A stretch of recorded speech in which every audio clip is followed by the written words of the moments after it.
കഴിഞ്ഞ പ്രാവശ്യം നമ്മൾ ഇട്ടുകൊണ്ട് പോയ ടയറിന് എത്ര സെക്കൻഡ് ടയറിന് എത്ര മൈലേജ് കിട്ടി കാണും? 27,000 കിലോമീറ്റർ ഏകദേശം കിട്ടിയിട്ടുണ്ട്. 27,000 കിലോമീറ്റർ നഷ്ടമൊന്നും വന്നില്ല. ഇല്ല, ഇപ്പോഴും ഓക്കെ. അതിന്റെ കൂടെ സ്റ്റെപ്പിനും കിട്ടി. ഇപ്പോഴും അത് ഓടിയന്റെ ബാക്കി ഒരു സ്റ്റെപ്പിനും കിട്ടി. അപ്പൊ ഒരു കുഴപ്പമില്ല. ഇതേപോലെ തന്നെ ഇതുവരെ 80 പിടിച്ചെഞ്ഞ് പോന്നേ. ഒരു 30 FM ടൈസിലേക്ക് സ്വാഗതം. ഇന്ന് നമ്മൾ വളരെ ദൂരെ നിന്ന് നമുക്കൊരു 5-6 പേർക്ക് 2 വർഷത്തിന് മുമ്പ് വന്നിട്ടുണ്ട്. എത്ര വർഷമായിക്കാണ് ഇവിടെ വന്നിട്ട്? ഒരു 3-4 വർഷത്തിന് കൂടുതൽ. ഇട്ട ടിപ്പ കൊണ്ടുവന്ന് മാറ്റാൻ വന്നതാ. അതെ, അടിപൊളി. ഇന്നത്തെ ടയറിന് വല്ല കംപ്ലൈന്റ് വല്ലതും ഉണ്ടായിരുന്നു? ഇല്ല, ഇന്നത്തെ ടയറിന്റെ അല്ല. ഞാൻ ഈ 4 വർഷത്തിന് മുമ്പ് ഇവിടുന്ന് തന്നെയാണ് ടയർ എടുത്തത്. അത് ഏകദേശം എനിക്കൊരു 27,000 കിലോമീറ്റർ ഓടി. ഒരു സെക്കൻഡ് ടയർ. അതാണ് നമ്മുടെ സൂക്ഷ്മതയുടെ വലിപ്പവും FM-ലെ ടയറിന്റെ വലിപ്പവും. അതാണ് എപ്പോഴും നമ്മൾ പറയും, നിങ്ങളുടെ സൂക്ഷ്മതയാണ് നമ്മുടെ ടയറിന്റെ വലിപ്പം. ഇത് എവിടുന്നാണ് വരുന്നത്?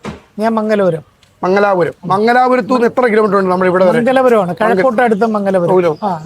ഇവിടുന്ന് ഓടി വരുന്നത് കൊണ്ട് നമുക്ക് നഷ്ടം വല്ലതും വരുമോ?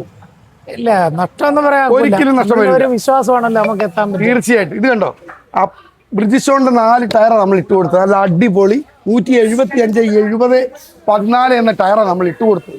നേരത്തെ 175/60/14 ഇപ്പൊ ഞാൻ ഇച്ചിരി ഹൈറ്റ് കൂട്ടിയിട്ടുണ്ട്. നമുക്ക് ബമ്പിങ് കൊണ്ട് ഒരുപാട് ബമ്പുകളും കാര്യങ്ങളും ഒക്കെ വരുന്നതാണ്.